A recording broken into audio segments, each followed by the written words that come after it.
Good afternoon, everyone. Can you hear me? Yes, sir.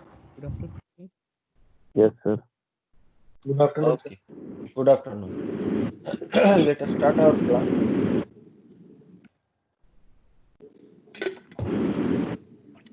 So, we have discussed in the previous class about somebody's mic is on. Please switch off your mic.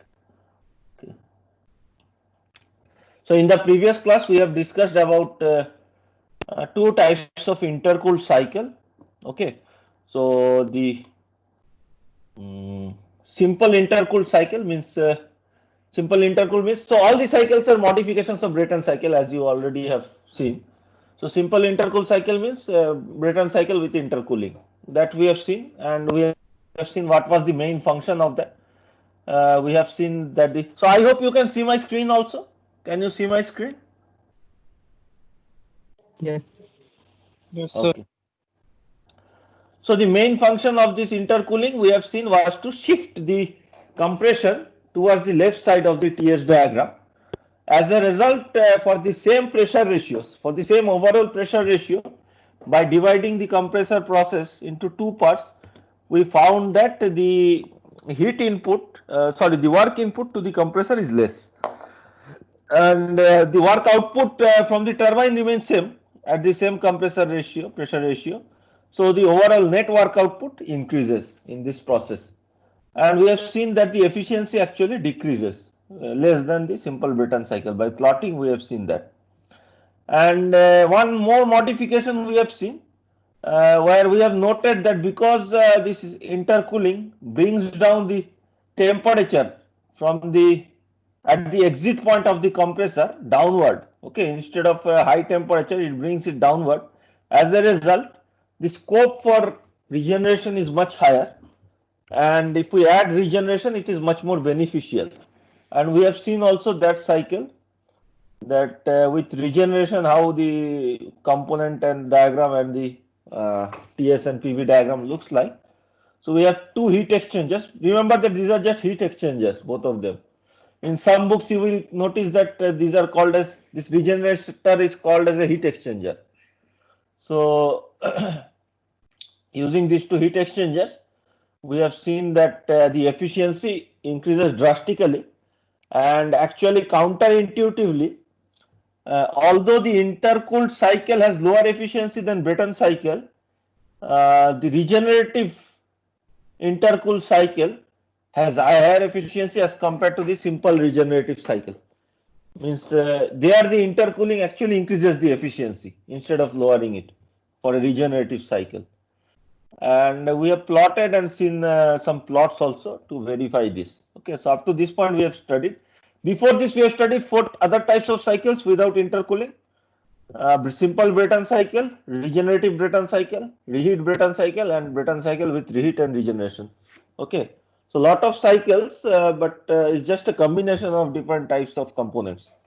So today we are going to finish this part of the, or this chapter you can say, by studying two more cycles, the final two cycles or final two possible combinations.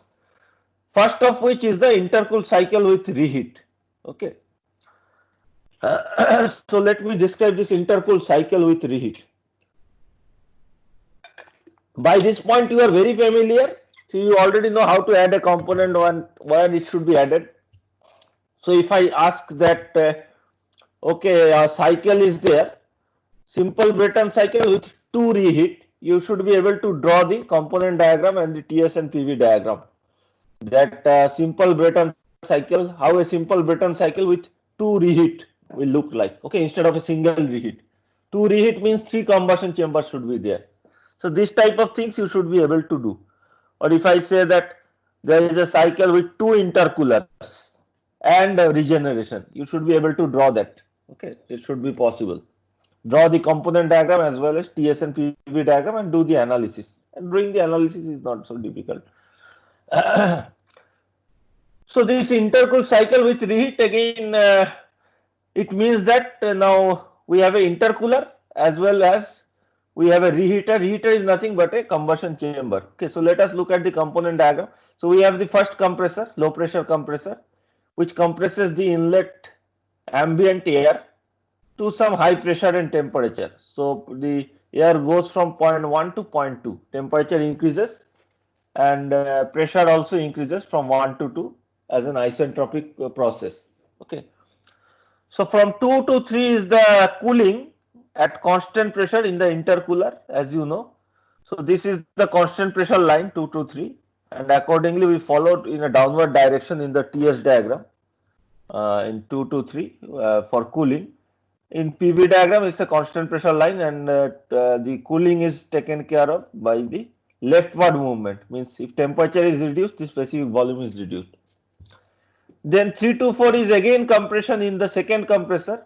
So again isentropically the temperature increases, and in the PV diagram also this is an isentropic process where the pressure increases, and because this is compression the specific volume decreases.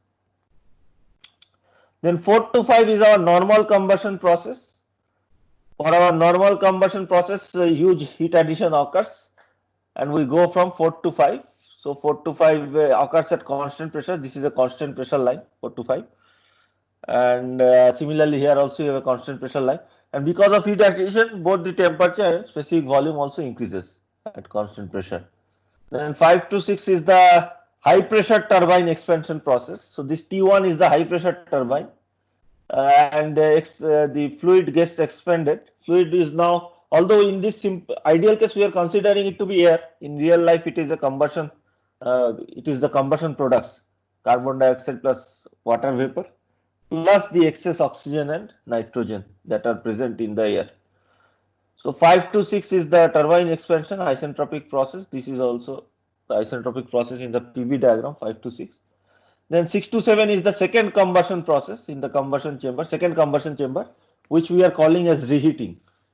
So this is 6 to 7, which is also a constant pressure heat addition in the TS diagram, and in the PV diagram you can see 6 to 7 is a constant pressure heat addition, so specific volume increases.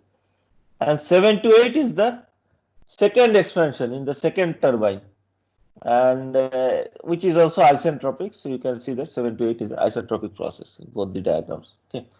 So this is our component diagram. So we now have two compressors, two turbines, two combustion chamber, and intercooler. It means that the system is quite bulky. Intercooler itself is very bulky. Then you have, instead of one, you have two compressors and two turbines. Okay. And the main advantage of this modification is what? Is to increase the work output significantly. Okay.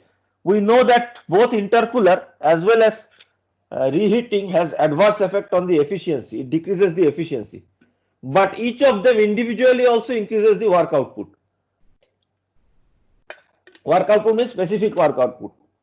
So if we combine them, it is expected that the overall specific work output should be considerably increased. Okay, and that is the main idea behind this type of cycle. Any questions up to this point?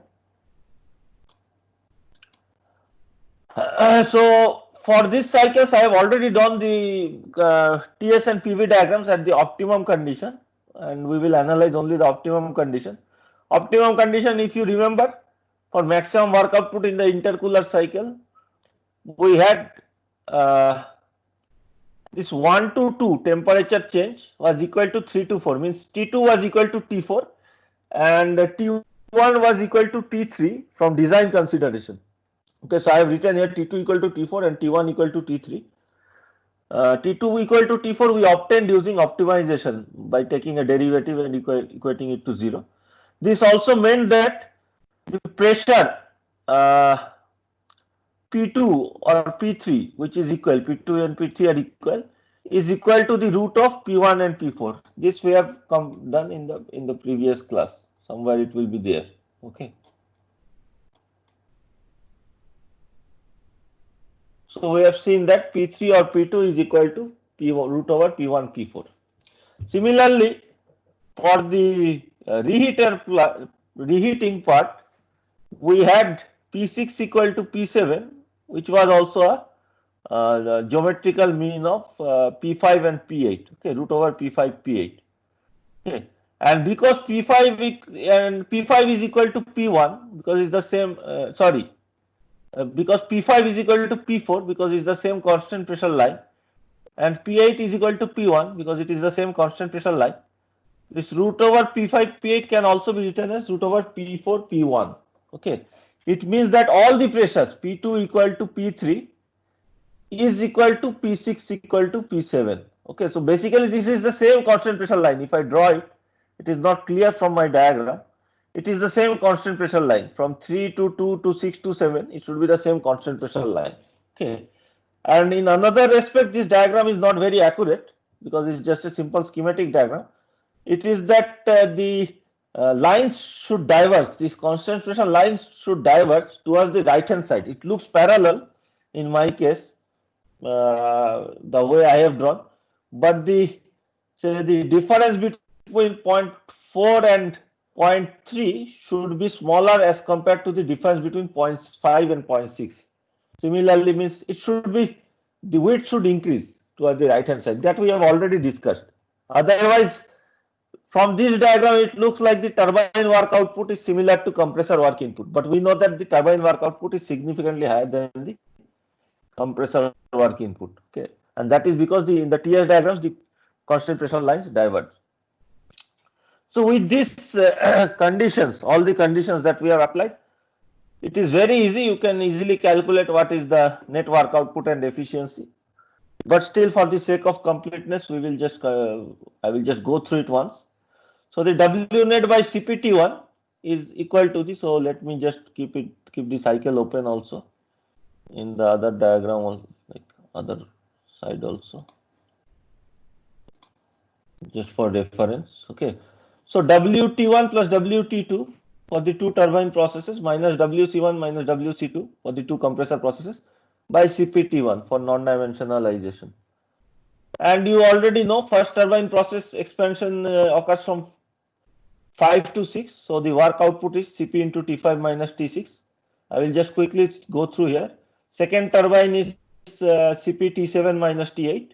And the compressor work inputs are Cp T2 minus T1 and Cp T4 minus T3. So accordingly, you get this expression on the numerator of the net work output.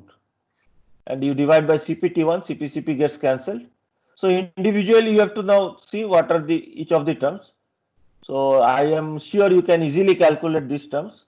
T5 by T1, for example, T5 is the maximum temperature, T1 is the minimum temperature. So this is, we have already defined this as the temperature ratio small t.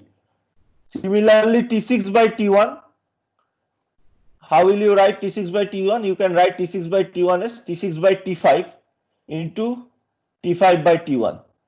So T5 by T1 we know as small t, and T6 by T5 is the opposite of T5 by T6, which you will, if you go back to your notes, you will see that this is equal to root C. Both these expansions are equal to root C, means the temperature ratios here. Similarly, for both the compression also, it is equal to root C. You will see if you go to the notes, it might be there somewhere for the compression. That oh, this is the same one I am showing.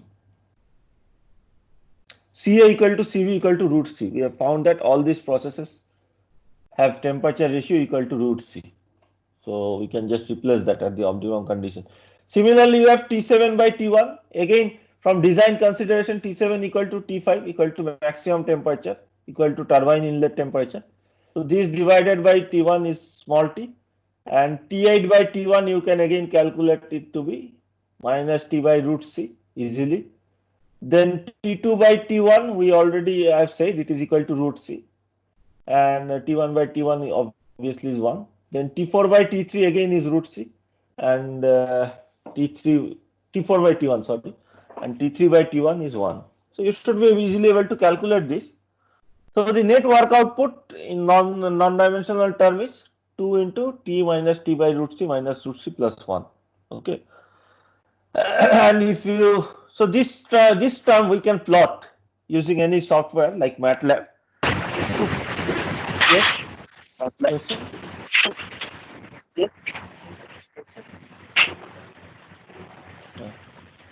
So this term we can easily plot. Somebody's mic is on. You please switch off your mic if you don't have any question. You can easily plot the variation with respect to different t values or different different R values. Remember that C is just a function of R. C is equal to R to the power gamma minus 1 by gamma. So with taking a value of gamma equal to 1.4 for AR, you can plot these graphs with respect to R and T. Okay, for different values of T like 2, 3, 4, 5, 6, which are the normal values, typical values, you can plot the graphs. Similarly, efficiency you can calculate net work output by the net heat addition. We have two heat addition, one in the main combustion chamber, which is Cp T5 minus T4, and the secondary heat addition for the reheat part, which is T7 minus T6, Cp into T7 minus T6. Okay, so again you do the calculation. Net work output we have calculated as in dimensional form. This is Cp T1 into this term, 2 into T minus T by root C minus root C plus 1. So you write that and divide by Cp T5 minus T4 plus Cp T7 minus T6. If you do the calculation, you will get this efficiency. I am not going into details. Eta is equal to 2T minus T by root C minus C root C plus 1 by 2T minus root C by minus T by root C. Okay, it's a complicated term. Intuitively, you cannot derive any conclusion from this expression. Means by just looking at the expression, you cannot say whether it increases or decreases with R or what happens.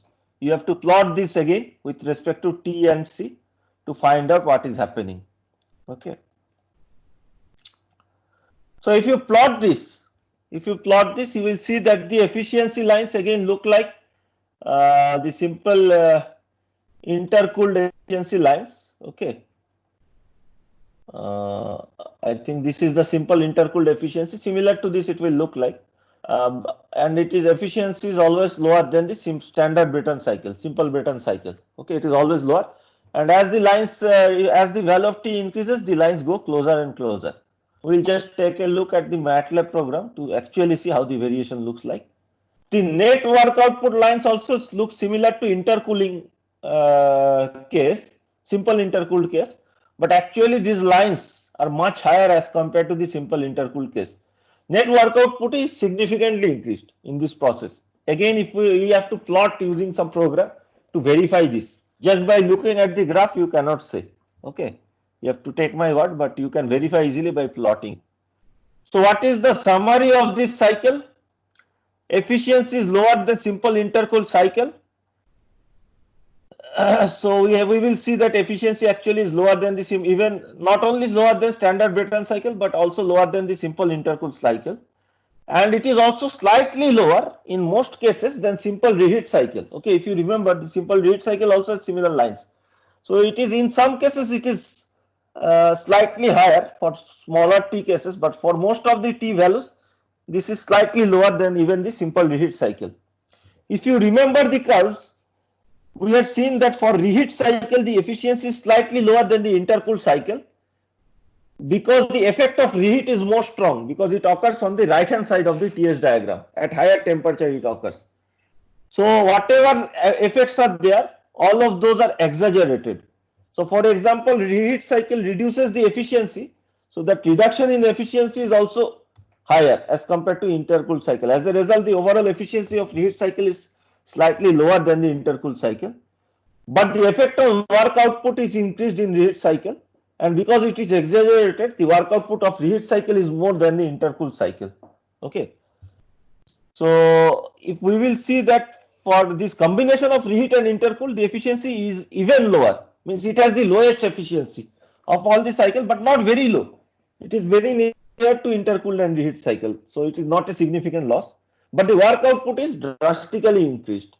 Work output is drastically increased compared to both reheat and intercooled cycle. Okay.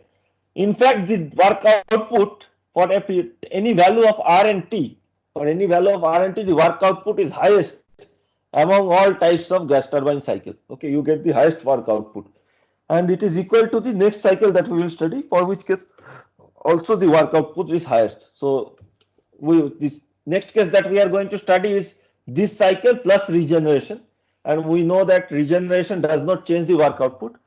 So whatever is the work output in this case, the same work output remains there, and that is the highest work output among all the combinations. So ultimately, we are going to study total 8 cycles. We have already studied, this is the 7th cycle. We are going to study 8 cycle, and the work output here is the highest among age cycles. Efficiency here is the, for most cases, it is the lowest among age cycles. Okay, but the change in efficiency is not drastic. It is a slight change, so we are not bothered much.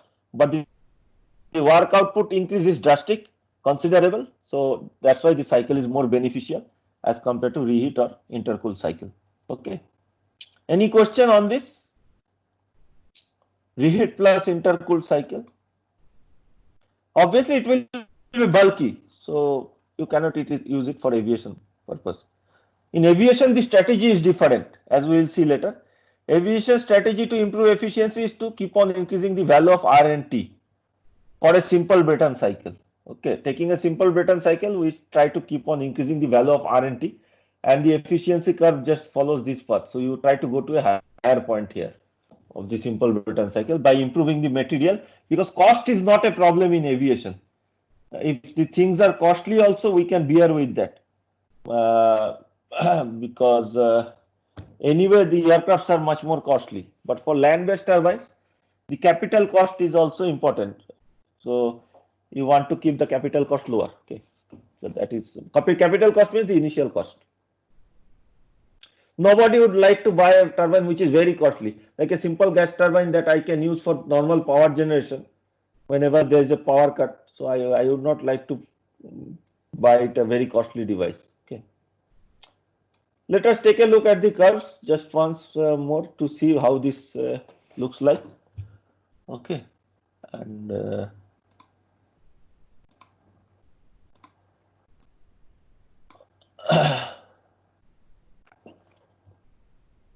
to refresh our memory,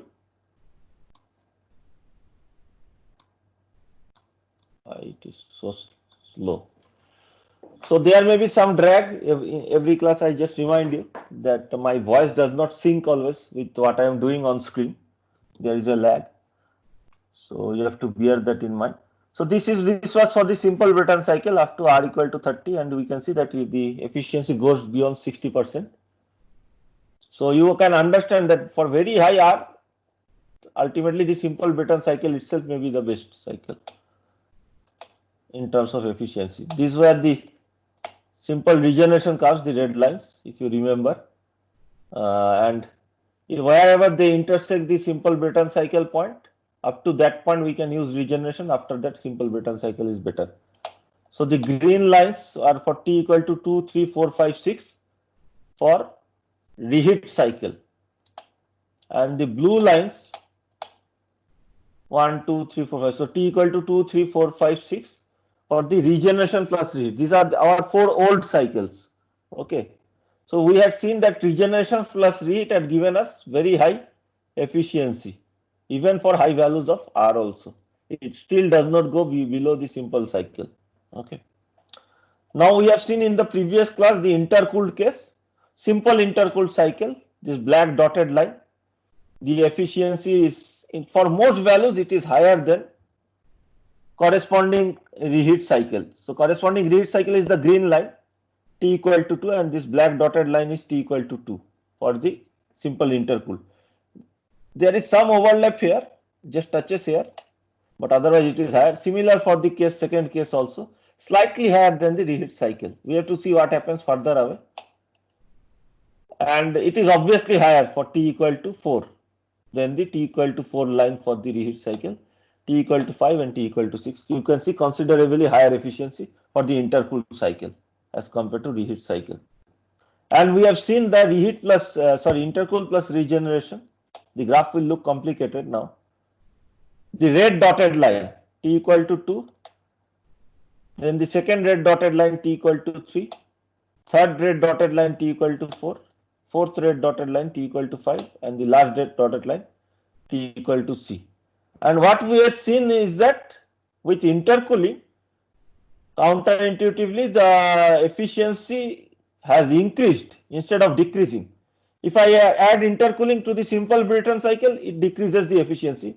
If I add intercooling to the simple regeneration cycle, it increases the efficiency. And in fact, the efficiency is even higher compared to a regenerative plus reheat cycle. Okay, regenerative plus reheat cycle, and this is regenerative plus intercooled cycle. So intercooling has better efficiency as compared to the effect of reheat, and that we have already seen for simple cycle also that was true, and that is true for addition of regeneration also to intercooling. Okay, the efficiency is higher for all the cases. It is higher. Up to this point we have studied in the previous class. The graphs already looks very cumbersome. If you are not sure what you are seeing, let me know. Now one more set of lines will be there, which is for today's class, which is for intercooling and reheat. Okay, and we expect this line to be, for most cases, to be lower than all the other lines, corresponding lines. Only for the t equal to 2 case, it's somewhat strange. Okay, so this green dotted line, this green, so all the dotted lines are for intercooled cycle, corresponding intercooled cycle. Okay, for example, the red dotted line corresponds to intercool with regeneration. Regeneration was the solid red line. Similarly, this green dotted line is intercool with reheat, and the green solid line was only reheat. Okay, so for t equal to 2, for some cases the efficiency actually is higher, but for all other cases, for example t equal to 3, if I can zoom this region, you will see that t equal to 3 line is lower than the t equal to 3 for reheat cycle, and also lower than the intercool cycle. So for compared to both cycles, this is lower. Similarly, t equal to 4 is lower than the reheat and intercool cycle. T equal to 5 and t equal to 3 is not clear, but these lines are slightly lower, and you can also notice that it is only slightly lower, not much lower. So if I operate at R equal to say 25, by adding regeneration, by adding reheat and intercooling both, I am not losing much on the efficiency side. Okay, slight efficiency loss is occurring. But if I go to the work output,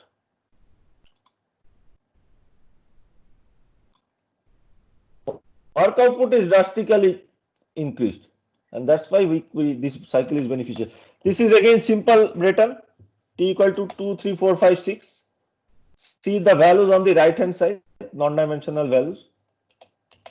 Non-dimensional values are in terms of the inlet enthalpy. CPT1 is the inlet enthalpy of the gas, air. Okay. So work output actually is much more than inlet enthalpy. Blue lines are for what? Blue lines are for the reheat cycle. Okay. Black dotted lines are for the intercooled cycle. So up to this point we have studied yesterday that intercooled cycle has higher efficiency, higher work output as compared to the solid black line, which is the simple Breton, but lower work output as compared to the solid blue line, which is the reheat cycle. Okay. So regeneration we are not showing because for all the cases, if you add regeneration, nothing happens to the work output. So now we will see reheat plus regeneration, reheat plus intercooling, which are these dotted blue lines. Okay, T2, 3, 4, 5, and 6. And you can see that say some typical value R equal to 25. Reheat plus intercooling gives us the highest work output. Okay, the work output is very high, even higher than reheat and significantly higher than intercooling. And compared to Breton cycle, it is very, very high. Okay, so as a result, this is much more beneficial. Efficiency loss is small, but the work output is much higher. Okay. So let us go to the last type of cycle, which has all the things. Okay, so all the components what we have studied. So finally we are putting all the things together. So obviously it is a very, very bulky system. So this is the same cycle, intercooled cycle with reheat that we have studied now, but with the regeneration also added. So all the parts are similar except that, so I will keep that reheat part open. So this was intercooled with reheat. All the parts are similar. I will not describe them again. Only thing is this, after taking out the exhaust gas from the final turbine, you take it and you pass it through a heat exchanger. Like you take the exhaust gas, pass it through a heat exchanger, which is used for heating the air which is coming out from the second compressor before the first combustion chamber, and to heat it to a certain certain degree, okay, so that the heat addition in the first combustion chamber is reduced, because you are already heating this air to a certain degree by taking out the waste heat from the exhaust gases. That is the only change. So this from point 8 to point, this is the loss heat that is occurring from the waste gas, and this heat is being taken by the air that comes out from the compressor, which goes from 4 to 9, okay. And again, assuming that this is an ideal regenerator, if you assume that this is an ideal regenerator,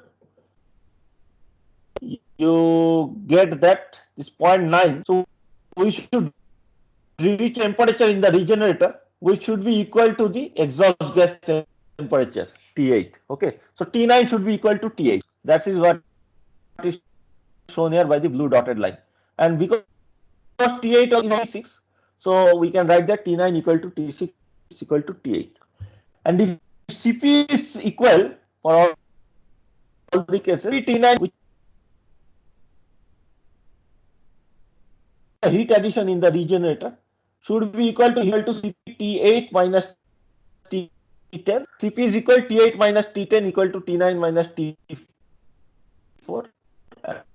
And T9 are equal, it means T10 and T4 are also equal. So T4 is also equal to, they are on the same line along the temperature, and also equal to T2. Okay. So T9 equal to T6 equal to T8, T4 equal to 2 equal to T10 at the the cycle looks exactly same as the intercool plus reheat cycle. Only heat addition in the combustion chamber occurs only from, instead of from 4 to 5. Okay, it occurs only from 9 to 5. And instead of losing the exhaust gas enthalpy from 0.8, we are losing it at 0.10. Okay, this much extra heat is being used up. And in the PV diagram, this 0.9 is somewhere between 0.4 and 5, as you can see here. I have shown using the blue dotted point. You have to calculate this point using ideal gas law. Assuming that pressure remains constant, T is proportional to V, or V is proportional to T, you can find because you know already the value of T here, temperature. Similarly, 0.10 is somewhere between 8 and 1, and you can easily find that. Okay. So this is the modification. That is there any questions? Today it's very silent. Class is very silent. Either you are understanding everything or not understanding anything at all. I think these are quite simple. So hopefully everyone is understanding, because anyway, if you just can draw the cycle, you will do all the analysis. Not very difficult to do the analysis in all these cases. Okay. So not a difficult task as compared to the jet engines that we will study later, which are much more complex. But still they are easy. Once you can draw a TS diagram for any thermodynamic process and fundamentally understand what is happening, things become quite simple. Thermodynamics is not easy to understand once you have the intuitive feel what is happening. So not difficult to understand, sorry, not. So what is the work output for this case? It is exactly same as the intercooled cycle with reheat. So we don't have to study the work output because no change is occurring due to regeneration. Both the turbine work outputs remain same and both the compressor work input remain same. Regeneration does not have any effect on the work output. So the work output plots also will remain same, which also means that this cycle also has the highest work output among all cycles, as we have seen in the previous graphs drawn in MATLAB. Now what about the efficiency? Efficiency obviously will increase, because instead of heat addition from 4 to 5, now we are just going from 9 to 5. It means that quite a significant lower amount of heat is needed to be added. Okay.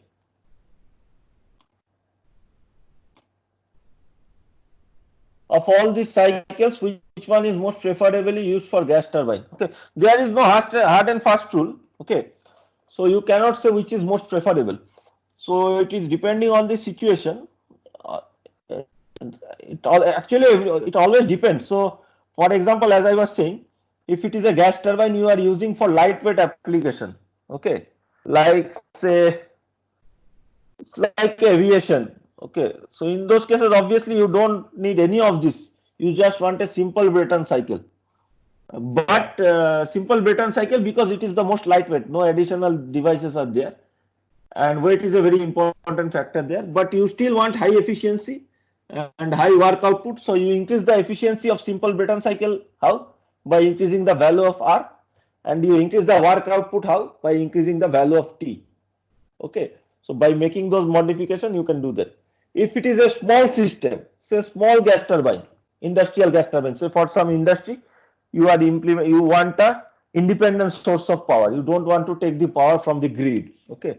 You can either install a small diesel plant or a small gas turbine plant. Okay, you will purchase. Obviously, you are not going to manufacture yourself. You are going to purchase it from some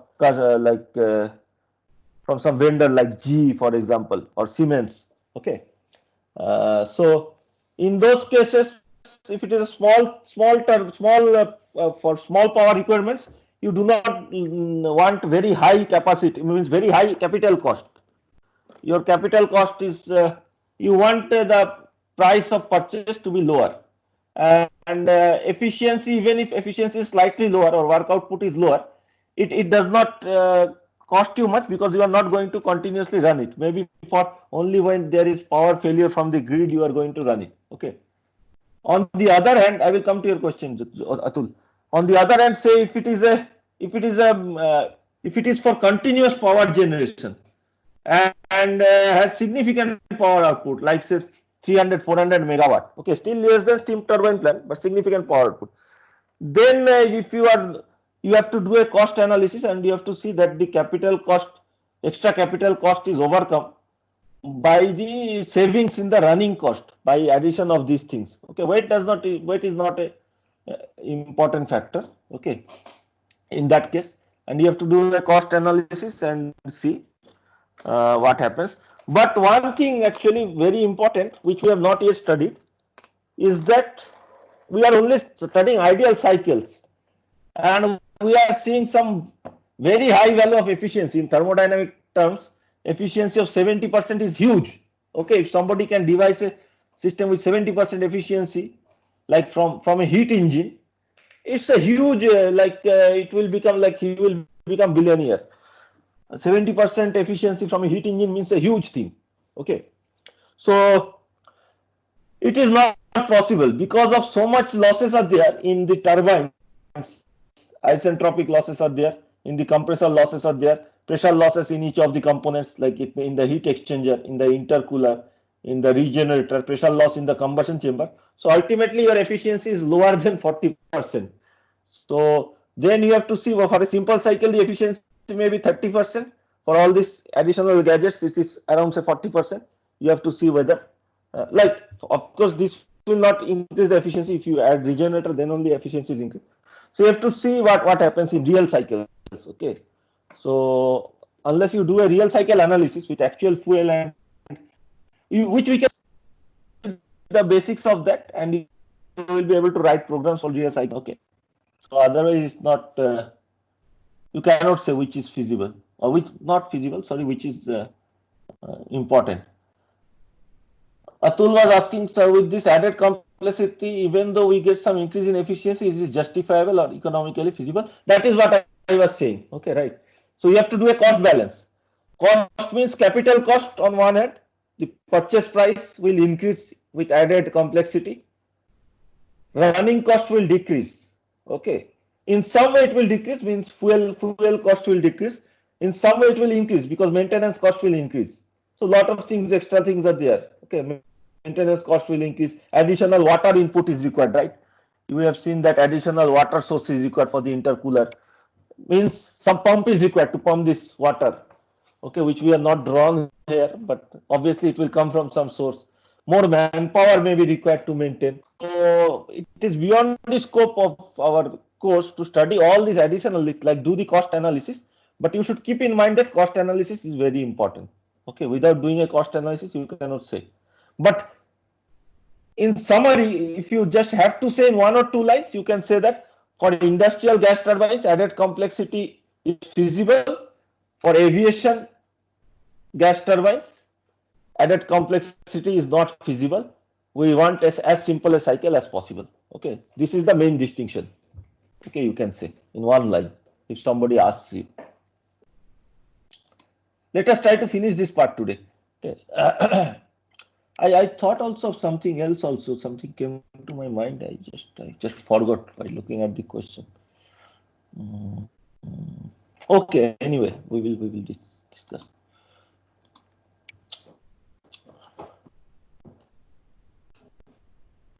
So now by this point, it is nothing like you can find the efficiency of. So efficiency is work output. Work output we already know. Work output does not change. So for the reheat cycle, reheat with intercooler, the work output was CPT1 into 2 T minus T by root C. Let me, yeah, this one minus root C plus 1. So same thing, but the thing that is changed is the heat input has changed. Instead of T5 minus T4, we have T5 minus T9. Okay, T5 minus T9. That is the only change that has occurred.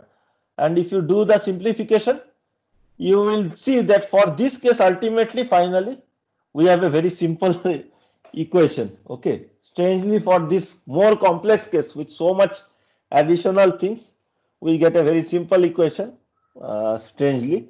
And the equation is that efficiency is equal to 1 minus root over C by T. Okay, compare it with the regenerative cycle efficiency.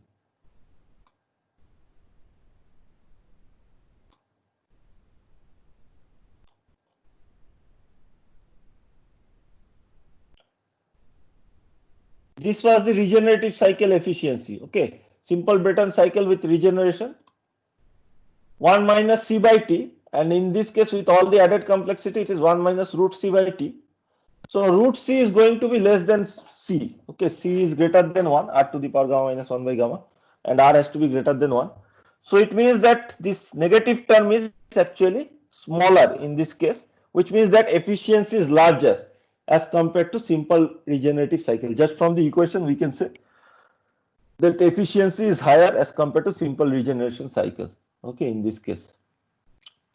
So efficiency in this case is higher than that of simple regeneration cycle, and the efficiency curves looks like all the other efficiency curves for whatever regeneration cycle that we have studied.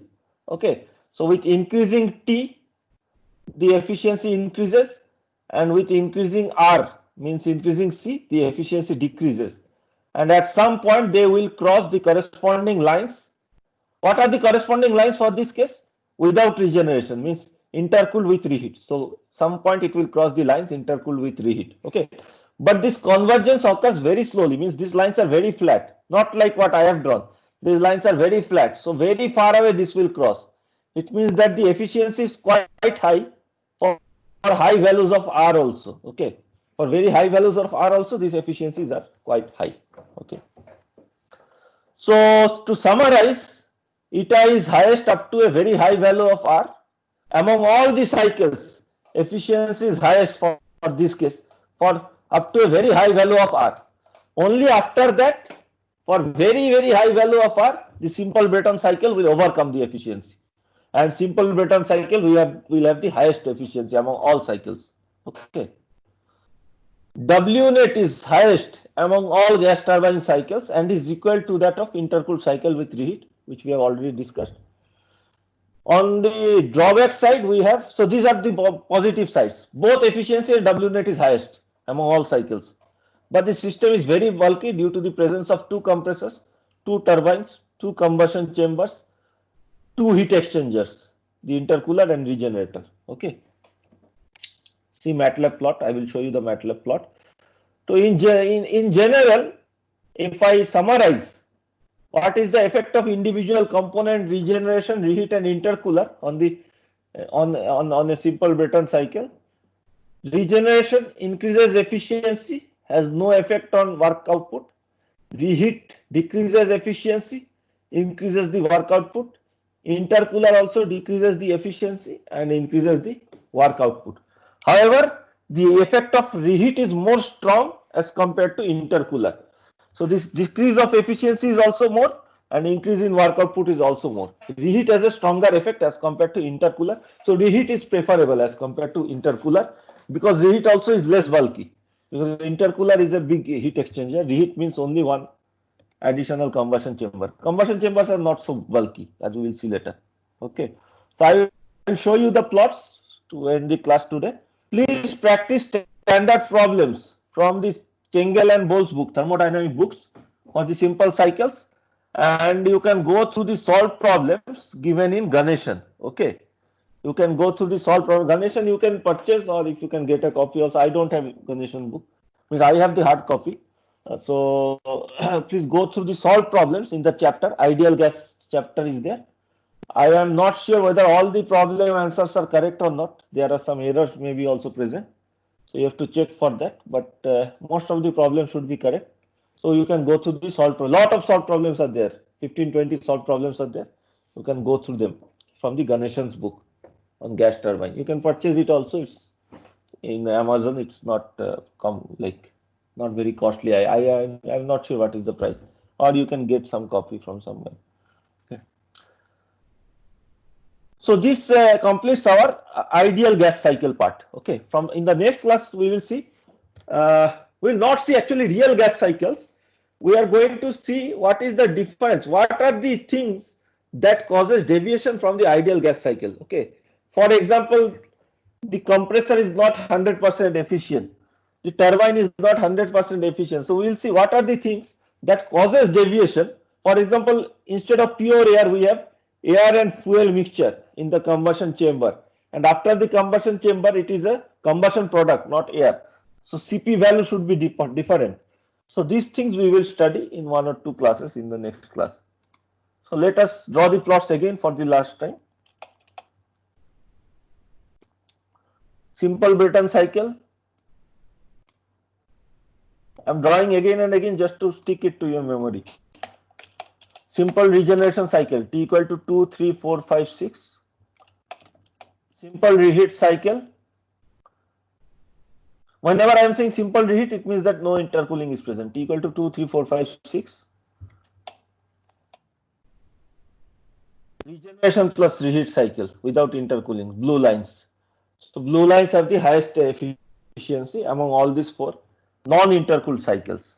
So now we go to the intercooled cycles, black dotted lines, T equal to 2, 3, equal to 4, T equal to 5, T equal to 6. We have seen the efficiency is higher than the reheat but lower than the simple Brayton. Intercooled with regeneration, we know that efficiency is higher and highest among all the cycle what we have studied till now. Okay. So we can go up to say 65% also, you can see at R equal to 30. Okay, and line is very flat. Then reheat plus intercooled, these green dotted lines, we have noted the efficiency is lowest but slightly lower than the reheat cycle. Although it is lowest, it is not so much low. Okay, and finally the cycle that we have studied now, where we have all the components. So T equal to 2. You can already see that this blue dotted line is much higher as compared to all the other lines. Simple regeneration is this red solid line. Blue solid line is the, so let us compare here. This side is more important, right? Blue solid line is the reheat, simple reheat, sorry, not the reheat, regeneration plus reheat. Red dotted line is regeneration plus intercooling, and blue dotted line is regeneration plus reheat and intercooling. T equal to 2, T equal to 3, T equal to 4, T equal to 5, T equal to 6. Almost a flat line with very high efficiency, up to 73-74%, even at a value of R equal to 30. Okay, and it is almost flat. So theoretically, we should get very, very high efficiency. Okay, very, very high efficiency. These values are considered as very high in real life. It is not possible to get. Okay, nowhere near possibility to get this kind of efficiency from heat engines. All these are heat engines, right? So it's not possible. But theoretically we get this type of values. Work output things are exactly same. We have already studied.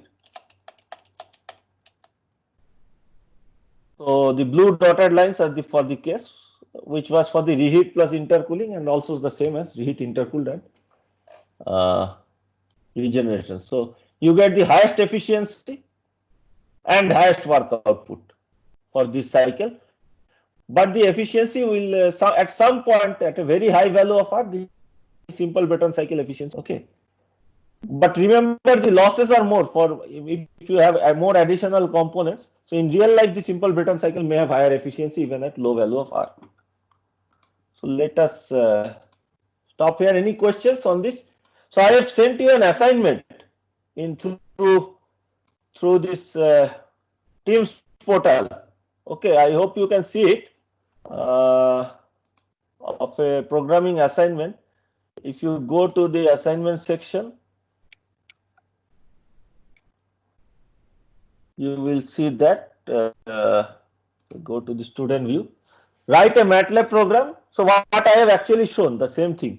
Write a MATLAB program to compare the variation of efficiency and non-dimensional net specific work output.